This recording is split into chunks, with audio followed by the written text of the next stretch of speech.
சாமியார்கள் எப்படி இருக்கணும்? மக்களுக்கு கடவுள் கதைகளை சொல்லணும், நல்ல போதனைகளை சொல்லணும், எப்பவும் பக்தி மயத்தோடு இருக்கணும், இறைவன் நினைப்பிலே இருக்கணும். அதான் சாமியார்களோட வேலையாக இருக்கணும். அதாவது ஒரு துறவியாக இருக்கணும், எளிமையாக வாழணும், பிச்சை எடுத்து தான் சாப்பிடணும், இல்லை கிடைக்கலாம் கூட கடவுள் விட்டு இதுன்ட்டு அப்படி கடவுள் நினச்சிட்டே ஒரு துறவரம் போகணும். இதுதான் சாமியார்களோட வேலையாக இருக்கணும். ஆனால் நம்ம ஊரில் சாமியார்கள் எப்படி இருக்காங்க? நல்ல வசதியாக வாழ்கிறாங்க, நல்ல காஸ்ட்லியான காரில் தான் ஏசியில் குழு ஏசியில் போகிறாங்க. அடிக்கடி சாமியார்கள் பாலியல் வழக்குலையும் சிக்கிறாங்க.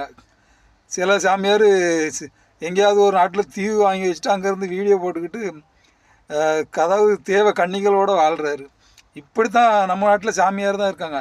துப்பாக்கி வச்சுக்கிட்டு சாமியார் இருக்கார், குண்டு வைக்கிறான், கலவரம் உண்டாக்குறான், மத கலவரத்தை உண்டாக்குறான், இஸ்லாமிய வெறுப்பு பேசுகிற இப்படி சாமியார்கள் இருக்கக்கூடாது. இது போலீஸ் சாமியார்கள். நீங்கள் கடவுள் பக்தியை கெடுக்கிறதுக்காக கலர் கலராக உடை உடுத்துட்டு வேஷம் போட்டு ஊராக மாற்றுறீங்க. அதாவது இவங்ககிட்ட சொத்தெல்லாம் பிடுங்கி இவங்கெல்லாம் பண்டாரமாக ஆக்கி, அதாவது துறவரம் விட்டுறணும். அதான் சாமியார்களை அப்படி தான் வைக்கணும்.